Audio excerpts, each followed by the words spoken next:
I'm Matt. I'm Shane. And if you like what you hear, make sure you hit that thumbs up button real hard and make sure you subscribe to Comic Movie Marks. And also click that little bell for all of the notifications. Whee! Always remember, if Trailer Trash can do it, anyone can do it. Hello and welcome everyone to another Comic Movie Marks video. Probably the most exciting part of the Crisis on Infinite Earths crossover, Ezra Miller makes an appearance. Something we thought we would never see, the DCEU mixing with the DC TV. Something that was thought of being unheard of or impossible due to the fact that they just wanted to keep the properties completely separate. But now we have it. And what is the bigger picture when it comes to Ezra Miller's cameo? Matt and I might talk about the entire Crisis on Infinite Earths crossover, potentially. We're still kind of up in the air. But I think it is important to see that Ezra Miller being in this and actually being featured, it was one of the things that was kind of left out if you've kept up with it. They mentioned the Titans universe. They mentioned classic movies. They mentioned a whole gambit of different DC properties except for the current DC films. It made you wonder, are they going to reference this at all? Some people had joked and said, oh, it'd be awesome if Henry Cavill would make an appearance. But at least we have something now and shows some sort of importance to the character and potentially the film down the road. How did we get to this point where Ezra Miller was going to be on this Crisis crossover? Was it a big elaborate plan that was going to happen from day one? Or was it something that just happened last second? We'll do it live. Fuck it. Do it live. I'll write it and we'll do it live. Fucking thing sucks. Surprisingly kept under wraps very well too. The fact that no one realized this or nothing was ever leaked out about it is also quite amazing, but the fact that it was so rushed could be one of the reasons why. I don't know why, but when I started seeing a lot of the cast members on social media posting, I'm so glad we were able to keep this under wraps for this long and have it be a legitimate surprise, which does not happen a whole lot in TV and really in anything anymore. You always get set photos and a whole bunch of stuff that just leaks out on the internet. The first thing that came to my mind was something that happens very seldomly in pro wrestling, is when you have a surprise return or someone who's jumping ship. A lot of times they will have someone in a limo. I'll use CM Punk, who's a pretty well-known person to a lot of people who are not wrestling fans. So if CM Punk were to make a return, he would probably be put into a limo. No one would know. He would have a hoodie and, you know, it'd be fully zipped up so he can't even see his face. And then he'd be dressed. A La Parka mask. Exactly. Royal Rumble confirmed. You heard it here first, folks. I've heard that everywhere.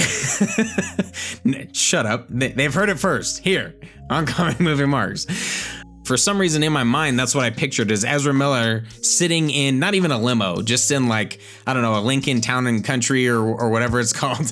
And he's Ford Focus. Yeah, there you go. Ford Focus, maybe with some light tinted windows. And he's just sitting in his Flash suit and he's got a hoodie on and he's like, okay, I'm just ready to read my lines. And then they're like, okay, break for These it. weak arms are heavy. And then he's got to like run out there and read his lines real fast and then jump back in the cab or whatever it is in his Ford Focus and take off. That's just how my brain works and what I pictured and why they were able to keep this under wraps. Okay, so here are the facts now after Shane got that out of the way. Variety came out with an article talking about how this came about. Mark Guggenheim talks to Variety about how they brought Ezra Miller to the Arrowverse. In the article it says, we were series wrapped on Arrow and we were wrapped on the whole crossover. We were in post and some episodes were locked and some were soft locked. That, ladies and gentlemen, is what happens when a fat chick walks in. Depending on your taste. Maybe it gets hard locked after that. I got a phone call from Warner Bros. Boss Peter Roth saying, I know you're locked, but can you put Ezra into the crossover? Now I'm laughing because you said locked. And I'm just picturing, I know you're locked. I'll take a foot long. Fully loaded. And I said, yes. And he said, how your series wrapped? And you're wrapped on the crossover. And I said, yeah, I know. But if you're telling me Ezra Miller can be in the crossover, I can make that happen. He continues, I called Eric Wallace, who is the showrunner of Flash, and he called up Grant Gustin, because the one thing that was our only concern was the thought we didn't want to do it unless Grant was 100% on board with it, and he was. He was incredibly enthusiastic and on board with it. Then we got on the phone with Ezra Miller and told him the scene I had written, and he was completely into it, and we put together a unit of the Flash crew on the Flash set, and much to our surprise, no one noticed Ezra was in Vancouver and no one leaked it from the crew, which we appreciate, so we were able to keep it a surprise. Surprise, motherfucker. So that's how Ezra Miller came about in his cameo in the Crisis on Infinite Earths crossover. Not really much put into it. Something that we did notice was Ezra Miller started trending that day. His name started getting attached to a lot of things, and man, was it big for Ezra Miller and for his version of The Flash. This was quite a monumental moment for him and the progress in which it takes for WB to go forward on a Flash movie.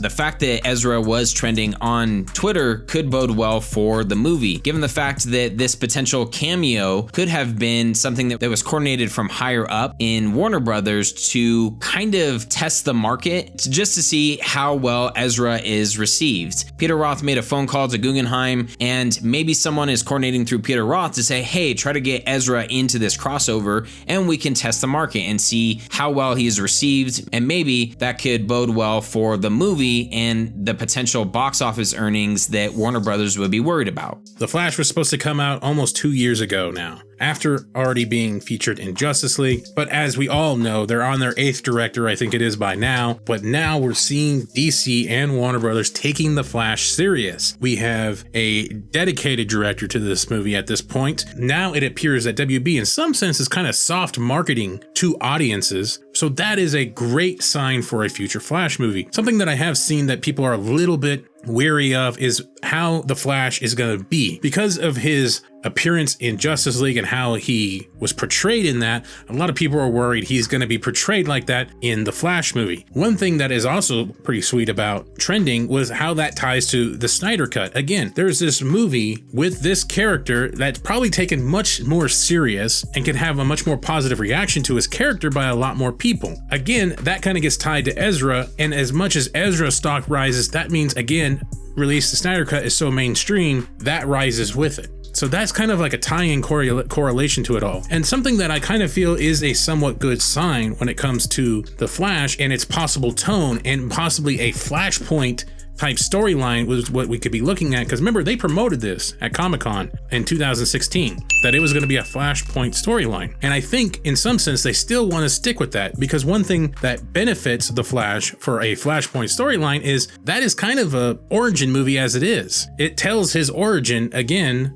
with his mom dying, but this time he saves her. It doesn't have to be something to reset the DC universe like everybody has been saying. But one positive thing that I think a lot of people are overlooking is Ezra Miller and Grant Morrison's ties to this script. In March of 2019, Hollywood Reporter reported on the fact that Ezra Miller is writing the script in a bid to stay on as a star. It says that the actor Ezra Miller is taking a hands-on approach to The Flash, and he has teamed with Grant Morrison, the acclaimed comics author, to pen a draft that could determine if he stays on playing crime fighter Barry Allen. The fact that he's still around tells me that his script with Grant Morrison apparently is pretty successful.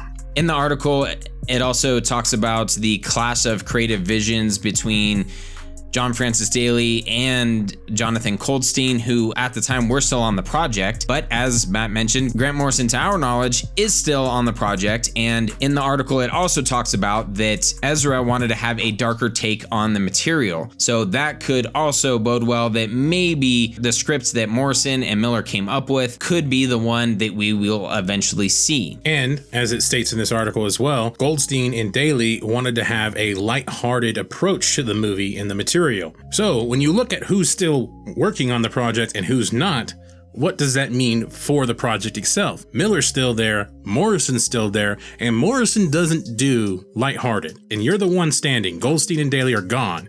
And you have a director who's known for horror movies, does darker R-rated movies. I think it's a good chance that this script, that this movie is going to have a much more serious tone to it. I remember Shane and I's old fan cast for a Flash from a very long time ago was Jim Carrey. Yep. because we thought Jim Carrey would be great in everything. I was hoping for Batman. I'm Batman. Of course, the Flash is going to have some joke, and it's probably going to have some lighthearted moments, but again, I think the subject matter is what needs to be taken serious. I think this is a good sign for the Flash movie, and finally, we will get a Flash movie.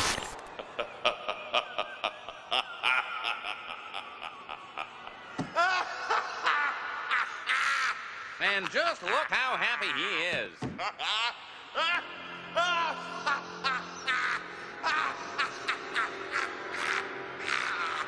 So that ends this episode, guys. Again, we have a Patreon if you guys want to help us get some Hooked on Phonics. That'd be much appreciated. You have no idea how long this video actually is because of all the mistakes on how to read this shit.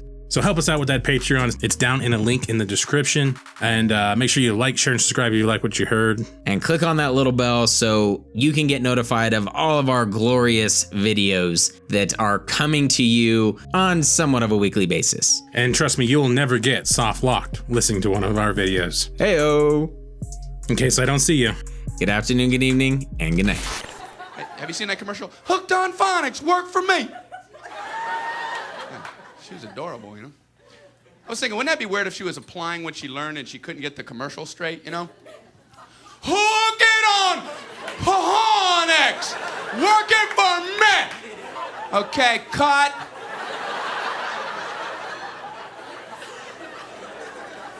You talk to her, man. We ain't gonna move a lot of tapes this way.